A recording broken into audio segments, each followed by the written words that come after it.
You're now tuned into the Brown Note Experience radio show, where the first half of the show, it's Let's Talk Business, sponsored by Brown Note Books and Promotions, with host Miss Margaret Lee Brown. Good evening, listeners. I'm Margaret Lee Brown, and I'm your host and producer of the Brown Note Experience.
Brown, and I am your host and producer of the Brown Note Experience. Let's talk business.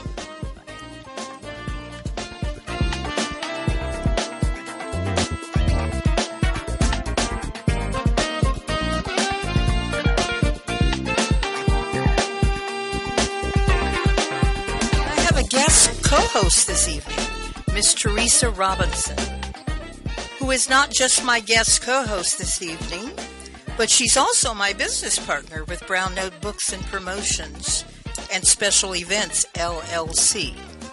She's also the editor-in-chief and manager of business affairs at age 22. Hello, Teresa. Hi, Miss Margaret. How are you this evening? Well, how are you? Happy to have you with me on the show this evening. Usually you're behind taking pictures of us and so forth, and getting us water and all the things we need, and we appreciate that, don't we, Maurice? Yes. Hey, Maurice, how are you this evening? I'm doing wonderful. We're glad to see you at the table with us, too, as well. Yes. Looking damper as ever. Thank you. I would like to tell you, the audience a little bit about you, Teresa. I'm going to read a little bit that we wrote here about you that we think is very important for them to know. Teresa Robinson is the editor-in-chief and co-owner of Brown Note Books and Promotions, LLC. She's a passionate advocate for indie authors. She is dedicated to helping writers have their stories heard, while providing the guidance and support they need to succeed. With a lifelong love of history and storytelling, Teresa is also deeply committed to encouraging individuals and communities to preserve their stories and legacy through the written word. And I'm so honored and lucky to have her as a business partner. Tell us a little bit about yourself, Teresa, in reference to how this was an attraction for you. Yes, ma'am. So when we first met, it was at Office Depot where I was previously working. Shout out to the Got a Office shout Depot out team. to Office Depot. We snuck that one in, didn't we? Absolutely. Okay. I used to do your posters and things like that for your club before, and I learned about your husband, Mr. Michael Jazzy Brown, and all of his work in the music industry. And after his passing, you came in one day and you let me know you were doing his book. And you snatched me up then, and I've been working with you ever since on these books, and it's been a blast. It's been more than books, too. Yeah, absolutely. Yes, absolutely. I think every time we get together, she says to me, okay, what are we doing new? Mm-hmm. What are we doing next? Mm-hmm. Because I have so much that I want to say. It's part of the legacy of the Brown Note family, so to speak. And so family history. Yes, family history. Yes, and it's very important. So this evening I'm going to say to you, get your paper and your pen out, because we're going to give you a lot of information on what you can do and what you should do in publishing your book. I'm sure there are a lot of possible authors out there, and those that have written a book and just don't know what to do next, or those that have written a book about the family and wanted to know, how can I make this a legacy? So we're going to give you some of those answers this evening, okay? Now, I want you to tell me what Brown Note Publishing means to you now that we've done 5 books. Can you believe in a 2-year period we've actually done 5 books together, and they're mostly legacy books, and we're going to tell you a little bit more about them as we move along here. But I want to hear your version of what you think Brown Note Publishing is about. So for me, Brown Note Publishing is really about preserving history. Right now, it's very important that you preserve like family photos, things like that, but it's important to keep it in a place that's safe and memorable.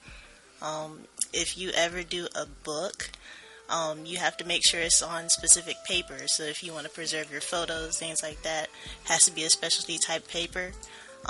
Depending on the formatting that you do, like for example, Mr. Brown's book, that is a legacy spiral book. So that one is something that's good for tabletop. You know, you can keep it. You can have a cover on it. Make sure it's, dust free.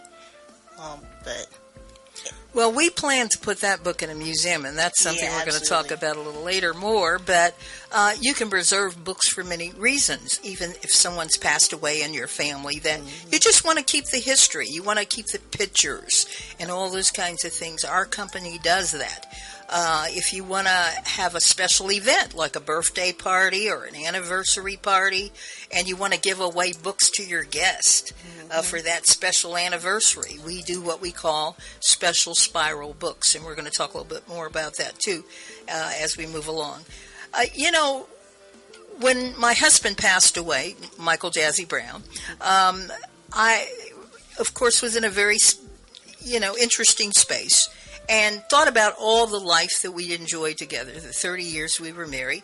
And I thought, I've never written a book before. Well, I had written a book before, a little different kind of book. But anyway, I wanted to preserve those memories. And I had all these pictures. I was so glad that I had this whole box full of pictures.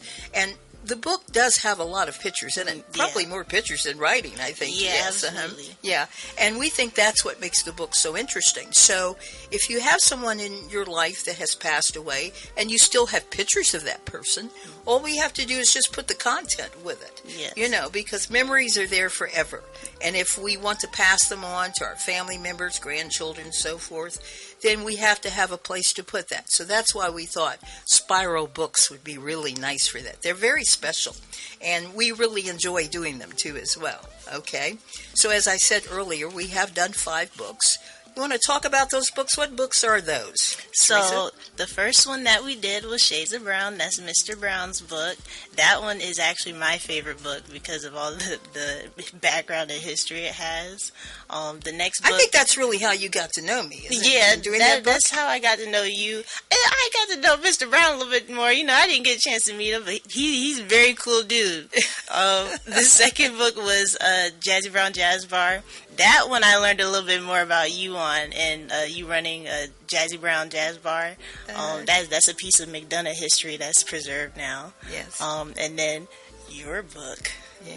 Oh, I can't Well, wait. that one came by kind of by accident, because what happened was, as the kids say, is that after Michael's book and then the book about the jazz bar, who a lot of people in the community, especially who attended the bar, really enjoyed having, because it had all the pictures and all the memories of the bar.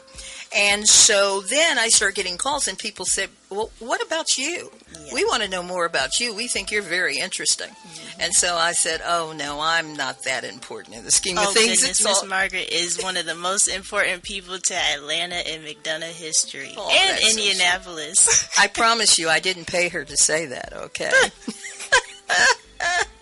But But anyway, so that book is going to be released on my birthday, March 12th. Yes, ma'am. We're still holding that book, but we spent a lot of time with that book. I found out I had a lot of history, things that needed to be. Once you start telling the story, it's just kind of hard to stop telling it in the middle of the story and go somewhere else. So you have to tell the whole story.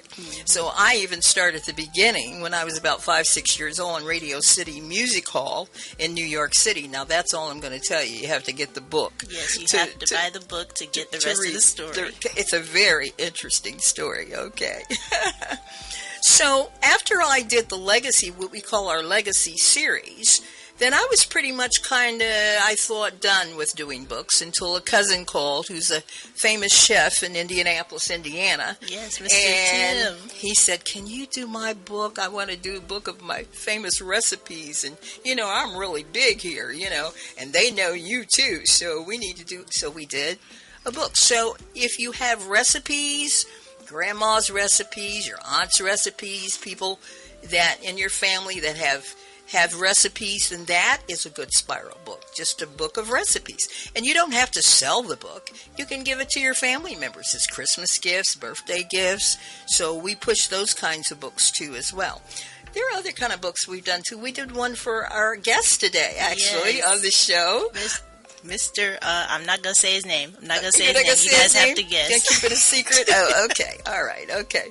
But anyway, we did his book. The paintings are just absolutely beautiful. They are. And that's the most important thing, I think, about the books, is that we preserved those paintings. And we're not going to talk a lot about that right now. We're going to let him talk about that when he comes on the show. Why should you have a website if you're a writer or in business, Teresa? Tell us about that. What does a website do for us? So on the publishing end, having your own website, it helps you keep your royalties, actually. Once you build your website, you definitely you did all the work. About those royalties. Absolutely. You did all the work. Make sure you keep your money. Right. Once you set things up how you want to, you can have things flying around the page if you want to, if that represents you. It puts your best foot forward. For any businesses, it helps you keep everything in-house. So any of the back-end things, like any orders, you're able to see that on your own instead of going through a third party like that. And I tell you, Miss Teresa does some of the best websites that I've ever seen.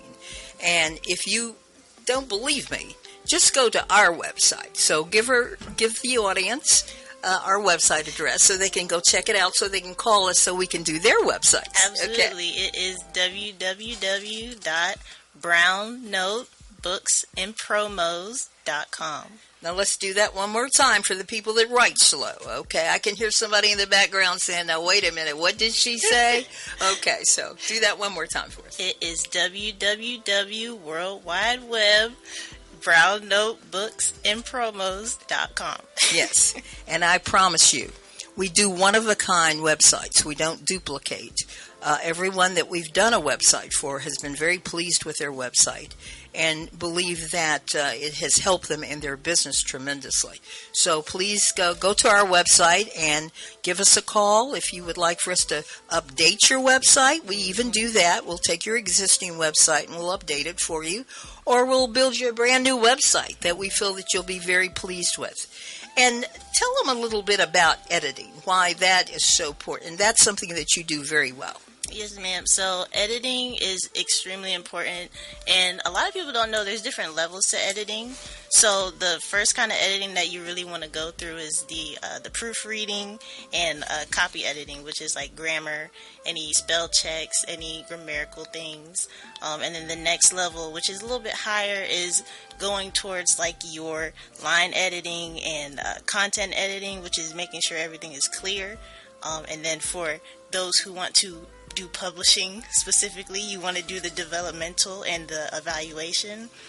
This is like making sure everything's organized, making sure your manuscript is good to send off, and that's part of what we do as well, getting you prepped for the big dogs. Absolutely, absolutely. So anyway, go to our website. We're going to give you that web address one more time for those people who are just now finding your paper and pen. Okay, and Teresa? It is www.brownnotebooksandpromos.com. That's right. Okay.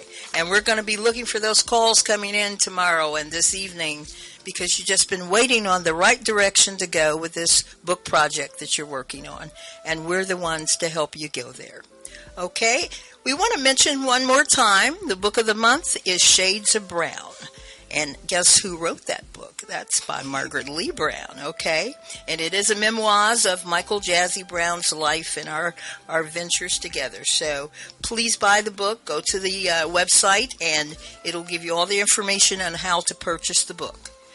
Now, when we come back from our commercial break, we're going to introduce you to the artist who did the cover of Brown, Shades of Brown. And it's a very beautiful cover, and I want to talk to this artist with you because he does book covers, and he does such an excellent job that we'd like to introduce him to you.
This evening.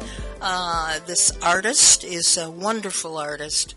I wish you just could see all his paintings while I'm talking to you. But anyway, Wesley, are you there with us, Mr.? Yes, I'm here. Okay, thank you for being on the air with us this evening. Well, thank you for calling. Okay, have you been listening to the show? Yes, I listened to the one last week. Okay, very good. Well, that was nice. Well, you're on this week, and it's going to be even better, okay? Okay, all right. I've met a lot of artists in my travels all over the world, but I think you're one of the nicest and the most... when I saw your paintings for the first time, I was just in awe because you do it so naturally and so like you have your heart and spirit into it. And so I know that when you did this, when I asked you to do the cover of my husband's book, that was something I was a little curious about, how that was going to work, but you did such a wonderful job, and I want to thank you again for doing that. That's very special. And you also did a special painting for him for his birthday. I remember one year and took it to him. He was in the nursing home at the time, and I remember bringing the painting in the room, and he literally sat up in the bed when he saw himself on camera. So I thought that was a wonderful thing for you to do. Well, that did shock me when he stood up in the bed. Yes. I think it shocked everybody, even the nurses, because he hadn't been doing that, you know. So we know he does that when he gets a positive reaction from something. So that was good. Tell us a little bit about you and how painting became a part of your life, and we'd like to hear that story, a little bit about that. Well, I've been doing it since I was 4 years old. Okay. But once I started traveling, I saw so many project things that I wanted to paint in different countries. So I just took photographs of everything and painted them when I moved back to America. Okay. That was nice. Tell us about being out of the country. How did that happen for you? And I'll kind of kibitz away. I know so much about you now that you did have a jazz club at one time, and then you became a consultant for me when I opened up Jazzy Brown's. So tell us a little bit about that. Well, I had a jazz club in Sweden for 10 years. It was called Bros Jazz Cafe. And all the jazz musicians that were living in Europe at the time, jazz wasn't so well known then. But once they found out that I had a jazz club in Sweden, They was up there every Sunday just jamming. Wow. Wow. And it was really, really. I'm surprised that you and Michael didn't come to Scandinavia. Well, you hadn't invited us, you know. If you had I given us didn't a even person. know who you, I didn't know who you were. Then you was in Turkey and all kind of places. We were crossing paths. It just wasn't time. You know, I have a theory that Maurice and Teresa know that I say all the time, is that there's no accidents in life. Everything happens in its time and place. It happened for a reason. It happened for a reason because you came to the United States and then you heard I was opening a jazz club in McDonough, and you just happened to be in McDonough in your art studio where you were selling your paintings. So see, that was already pre-planned for that to happen, okay? And so we already knew we were going to do a portrait of Michael. Yes. Even though we didn't know it, but hey, that was Michael. I loved him to death. Yeah, he was a sweet guy. And you know, you also the jazz club is of course closed now. I closed it during COVID, but we were open for 5 years. But you came and did all my paintings. I remember when I opened my patio on the side of the club, you did a mural on the wall, which is actually still there. I've been trying to make sure that it doesn't get destroyed because I'm in hopes that one day somebody will maybe think about opening Jazzy Brown's back up and we can bring that all to life. Wouldn't that be nice?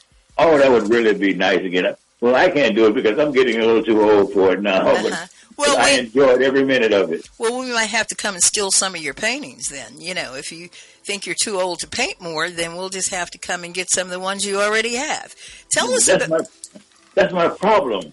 That people, they call me and I can't paint right now under doctor's orders. Right. But I tell you, he has some beautiful, beautiful paintings. And if you would like to see some of his paintings just visually, go to our website and we'll be able to maybe provide a few for you so that you can look at them. We did a book, actually. We did a book of your paintings. Yes, you did. Yes. And were you pleased with that? Did the paintings look nice in the book? Were you happy with our work? My family was thrilled. And my younger brother, you know, because I left here and he was 9 years old. And he'd never seen me paint. And plus, he's a painter, too. But he couldn't believe that. He said, I got a brother that's famous. He's an artist. And I told my little brother, I said, Tony, you didn't know that? He said, well, I was 9 years old when you left here. I said, oh, I'm sorry.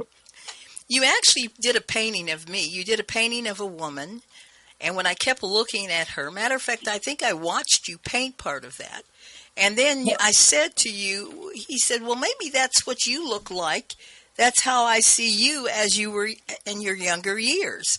And is that what you in the leopard skin? Yes, the leopard. Of course, everybody knows my infatuation with cheetah and leopard and all that. Well, where's that painting now? That's all right. I'm not going to tell you because you might try to take it back. So I got it hidden. Teresa knows where it is. Teresa knows where everything is, okay? But she's not telling anybody anything, so there we go. That is sad.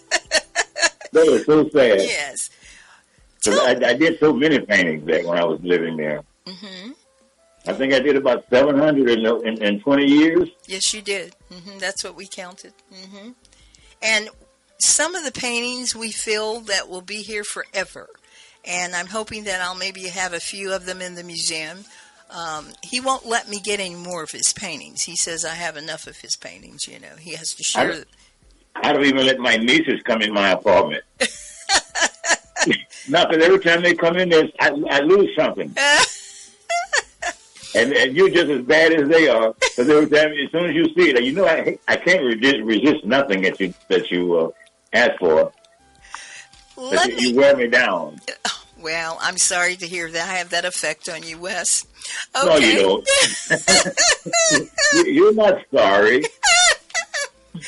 What would you say to a young person or someone who's listening to our show today that it has the gift of being able to draw or an artist? What would you say to them to encourage them to move forward? Travel. The world got so many beautiful pictures that, if you're an artist and you like to draw, travel. Because I went through so many different countries and I took pictures of things. And when I got back to America, I started painting them. And, oh, they're beautiful. The colors. But for young people that don't travel, please travel. I noticed a lot of your artwork is of African women. So I see you have a specialty when it comes to women. You like African women, right? I like women, period, but I love to paint women. Now I'm doing women with just big hats on. Okay. And even my family said, "Why are you just painting women with hats?" I said, "I don't know."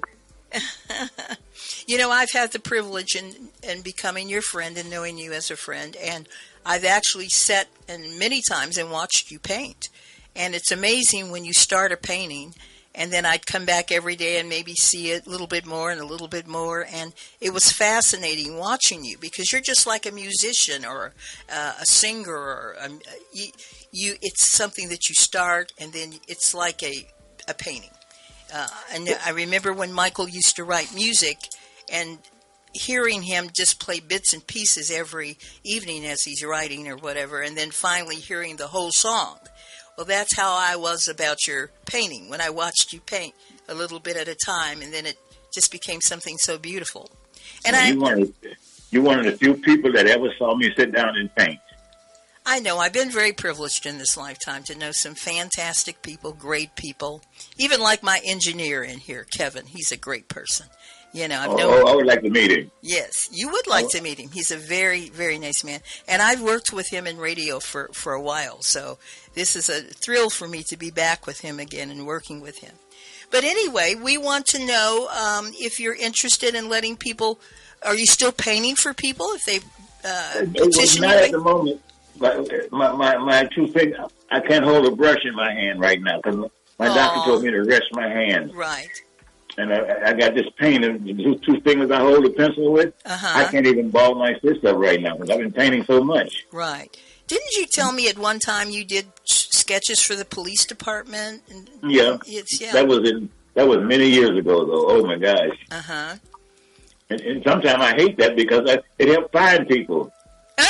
Well, that was the purpose of them having you do the sketches, I think, Wes, wasn't it? Yeah, that was the purpose, but knowing how I am, I don't mind helping, but good heavens, they wanted me to do them all the time. That's because you're a good artist, okay? Well, I want to thank you again, now that I have the opportunity and privilege to be able to do so, and you painting my husband's cover of his book. I thought that was great. And all the other paintings that you did of him. So we're going to make sure all those go into the museum that we're trying to put together for him, the Michael Jazzy Brown Museum. So we'll have your paintings as well as all the memories of Michael Jazzy Brown. Well, they can go on Instagram and see a lot of my work. Okay, that's great. On the artist Morgan. All right. Or they can go on what's the Facebook. And you'll see an icon on there of a painting of a young girl in Togo in Africa. And it's the Western Morgan, the artist. You can see all my paintings on those two. Well, thank you so much for being on the show today, Wes. And we're hoping that people will go to the website and get interested in your paintings and you as an artist, because you're definitely, so far as I'm concerned, one of the best artists that I've ever known, and your paintings are absolutely fabulous. And we were happy to, as a publishing company, to be able to do your book of paintings for your family. I thank you for looking at them and enjoying them. I know my family is enjoying all of them. Okay. Tell your family they can listen to you on the air this evening, okay? Oh, that's good. That's great. That's great. Okay. Thank you again, Wes. Okay. Right, we love you much. Okay. Hey, thank you. Love you too. All right. Bye-bye. Bye-bye now.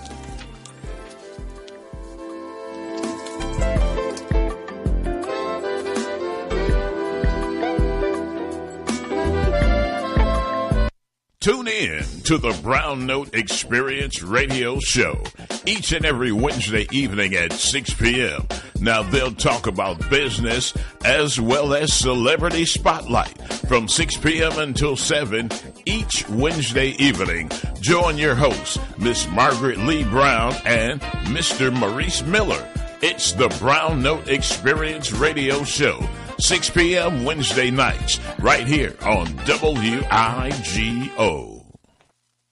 Welcome back to the second half of the show, where this half hour we feature the Celebrity Spotlight, sponsored by Brown Note Events and Promotions with hosts Maurice Miller and Miss Margaret Lee Brown.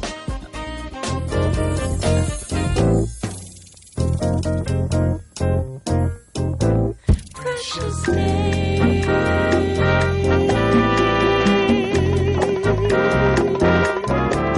light your way.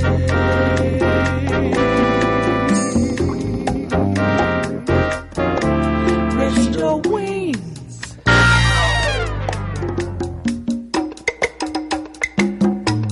Stay a while.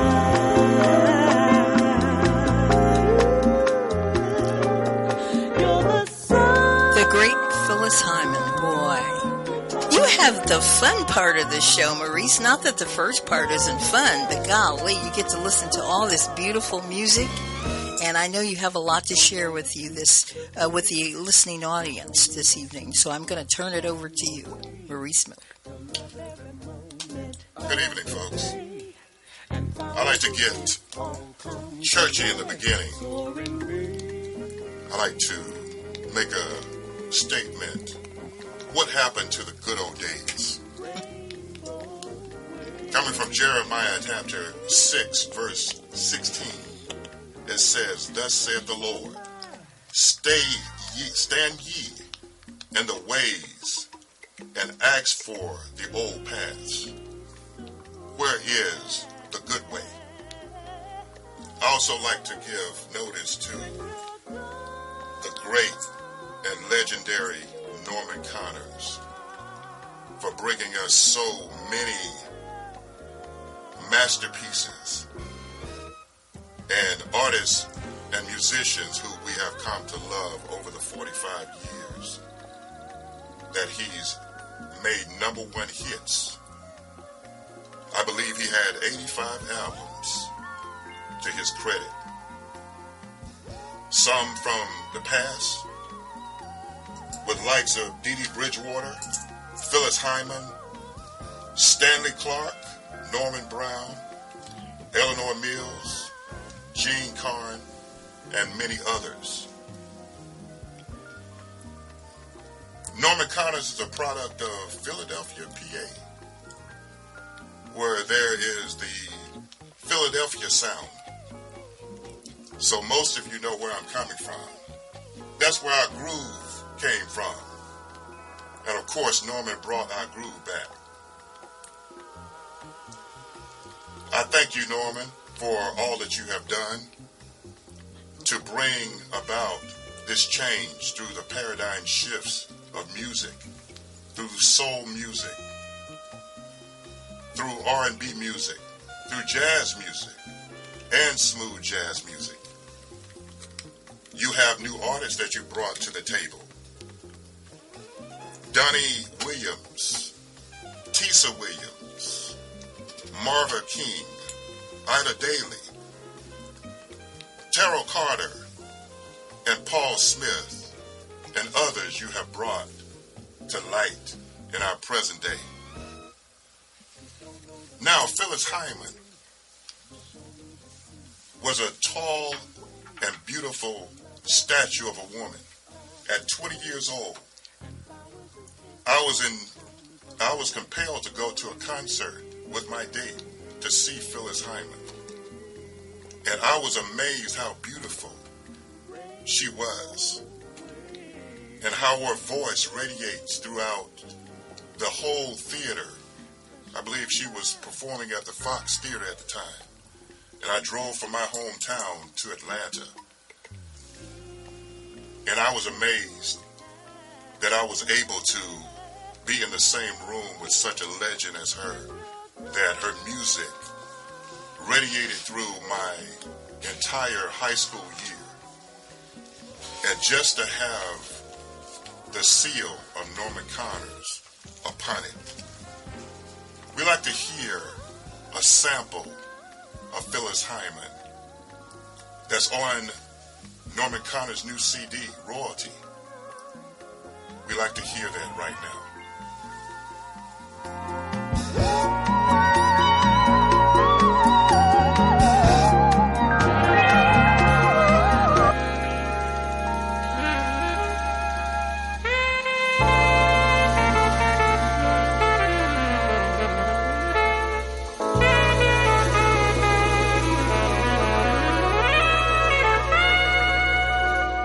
There's a spark of magic in your eyes. Candyland appears each time you smile. Never thought that fairy tales come true, but they come true when I'm near. Helps me get. You're a genie in disguise. Oh, wonder and surprise. Hey, picture by golly, wow. You're the one that I've been waiting for forever. And ever will my love for you keep growing strong. Oh, keep growing strong. If I could, I'd catch a falling star to shine on you so I know where you are. All the rainbows in your favorite shade to show I love you, thinking of you. Write your name across the sky. Anything you have to try.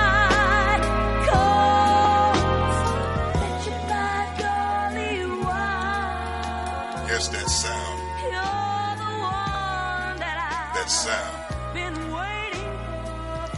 Bet you by golly, wow. She has other credits to her name. You Know How to Love Me. Living Alone.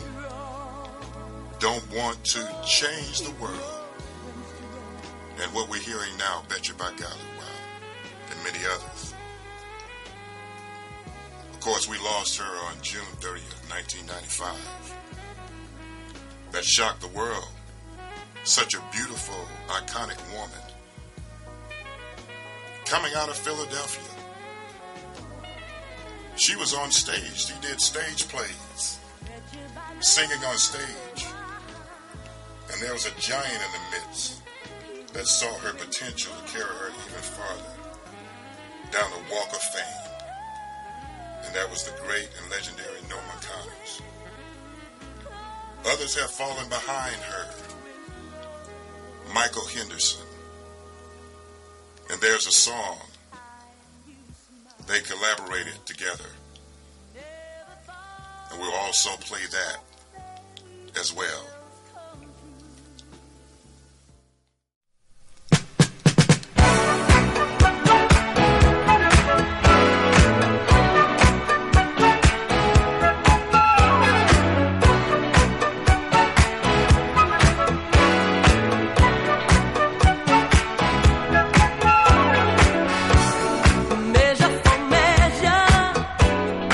Your love so much pleasure.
brings back memories, Maurice.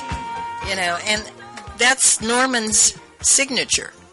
I mean, bringing back those wonderful memories. We were just talking in the break room about the times in our lives that we heard that music and how it affected us.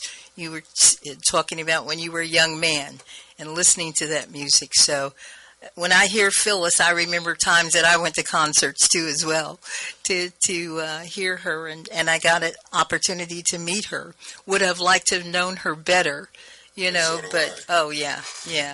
Just among all the other artists, and I know you have more there you want to talk about, so we're going to listen because we're learning a lot about how you feel about the artist. And yes. It's just ironic that we are celebrating what Norman Connors has done. I was having a discussion with a friend of mine, a new friend of mine that I just met, and we talked about Phyllis Hyman, and he's from Philadelphia. Right. And he told me about how she was doing on the stage and how Norman Connors brought her to fame to get her off that stage and put her at a different level that she never imagined before. And don't you think he did that pretty much with all the artists that he got involved with? Because, yes, he did. You know, I knew some of the artists before they got involved with Norman, then afterwards. Totally different artists on a much higher level. I mean, not that they weren't good before, but, you know, it's just Norman happens to see something in these artists, and he knows immediately what he can do with them, because we've talked about the process that he goes through with this. And so I think we should honor where he is now and what he is, the legendary Norman Connors, you know. And so we're happy to have the show that we can talk about him and the artists that he was involved with. So, yes. Yes, and it says a lot about Norman Connors. And we cannot, it'll take a lifetime for us to really know who Norman Connors is. But we can learn a lot about him through his music. Right. So we're going to listen a little bit more here to some of this wonderful music, yes.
Michael Henderson and his Is that Gene Carn with him, or is that Phyllis? Who is singing? Gene Carn, that's what I thought. Wish I happened to know each of them very well. Gene Carn? Oh, okay. Oh, was it Phyllis and Michael? Wow. You know, my husband and Michael Henderson played together in many events, and I got to know Michael Henderson. You know, he was a great chef. He invited us to his home, and he cooked for us, and he showed a lot of his film with him and Miles Davis, because he used to play with Miles Davis, and so we got to know Michael Henderson really well, and he just was a wonderful person and performer. We're hoping when we get the Michael Jazzy Brown Museum going that we can put some of Michael Henderson's things in the museum. We're working on that, actually. Norman is helping me with that. So, yeah, that's wonderful. Yes. And Maurice, I wanted you to tell the audience, because I always want them to see the pictures of things that happen in our lives that are so special. What was it like the first time we met and I introduced you to Norman Connors? Remember, I called him on the phone. You know, you tell people that you know people, and a lot of times people look at you and say, yes, you're right. So I pulled up his number and I called him and said, I want you to meet a new friend. And so I put you on the line. What did that feel like, being able to talk to Norman Connors? It took me back some 45 years. When I was in the junior high school and coming up, hearing the sound from Atlanta on the AM stations and then the FM stations, and Norman Connors, as then as he is now, the giant that he is, and the artist that he has brought to the Hall of Fame of music. He has touched a lot of lives, especially mine, so far as emotion, so far as inspiration, and just vibe. He just created that smooth jazz vibe that you can go back in time when you hear his music and know where you were at the time that music was really popular. And but this is timeless music. This music outlived some of the ones who he has produced, and it continues to be timeless. But I want you to describe to the audience, listening audience, what it was like when you first met him in person, where you could hug him and shake his hand, and actually we went to lunch and dinner together. And I watched you during that whole thing because, of course, I've known Norman for over 30 years. But watching you, the person that you've admired in the music world, and watching your reaction with him was just wonderful for me. Mm-hmm. Now, 45 years he's been in my household and has been in my heart with everything that he has touched, all the music that I've grown to and moved to. When I met him in person, it was like meeting a king. And that's how we treated him, as such. Yes, we did. Like the king he is. Mm-hmm. And believe you me, I'm a giant in the flesh. But they had to get a giant to introduce a giant. That's right. So that's the feel that I had. He is a king, and he came to my hometown. And that was how I felt when he came to my hometown and addressed himself as such, but we treated him like a king that he is. And I think he's listening to you on the radio and listening to the shows, because he's been in the studio and been doing some things with his new recording, so taking pictures and so forth. But he calls me. And he tells me he listens to us, specifically to your part of the show, because you talk about him. And he says you're the greatest hype man he's had in the industry. He laid the groundwork. What happened to the good old days? If you want to know, you ask Norman Connors. Yeah, he thinks highly of Maurice. Every time we talk, and we talk often because we're friends, and he says, boy, that Maurice, he said, he's really hyping me up good. He said, I'm loving it.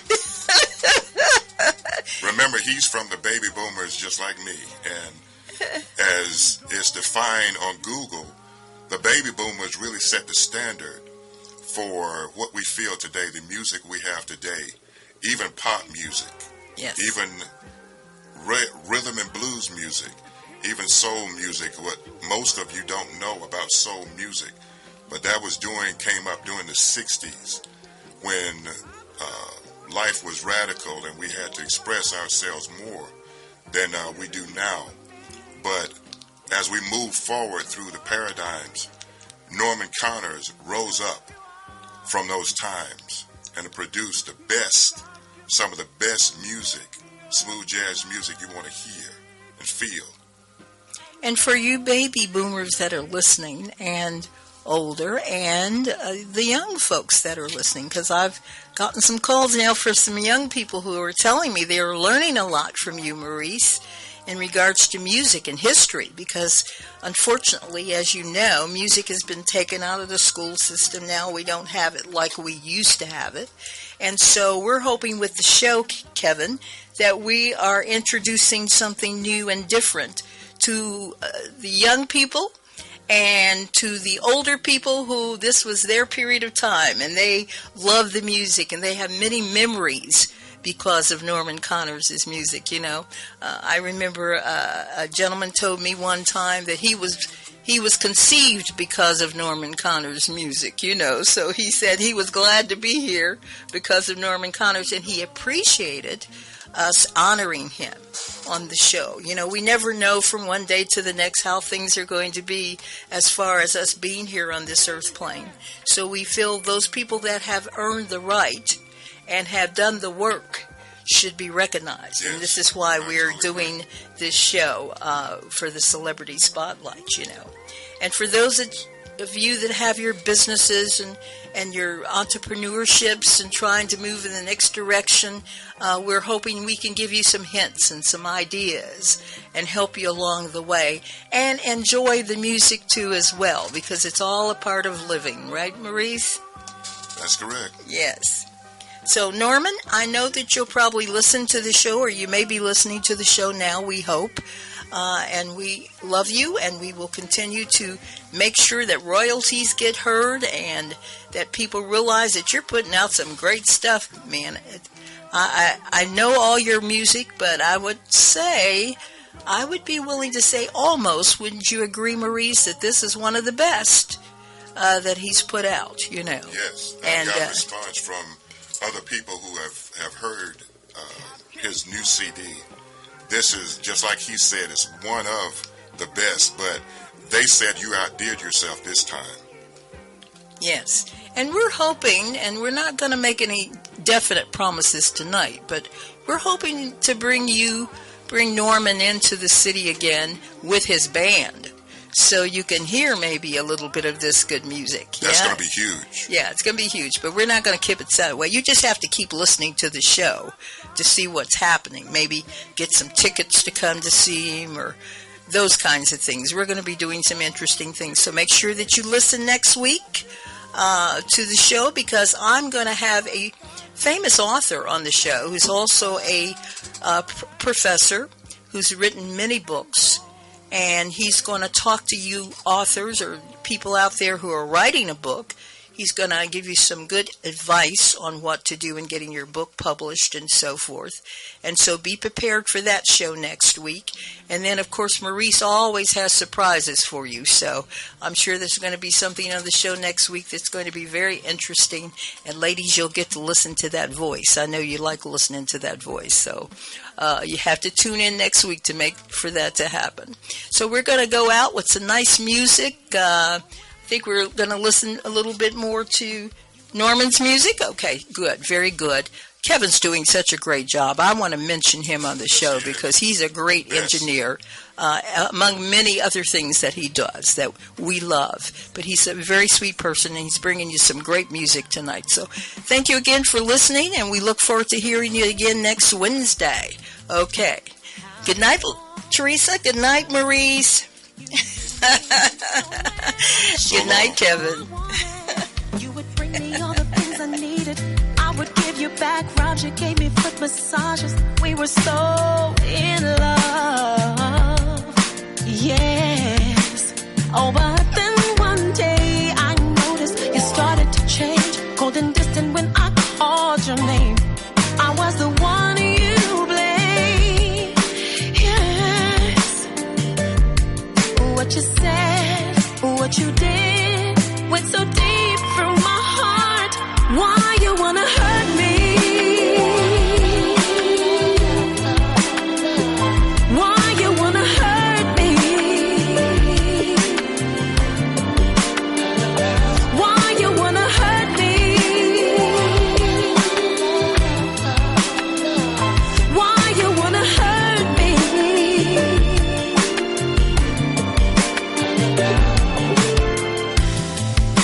We made it through the toughest times.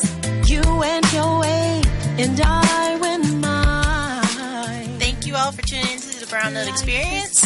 Again, the website is brownnotebooksandpromos.com, and our telephone number is 678-688-6694. Again, that's 678-688-6694. Thank you again for tuning in.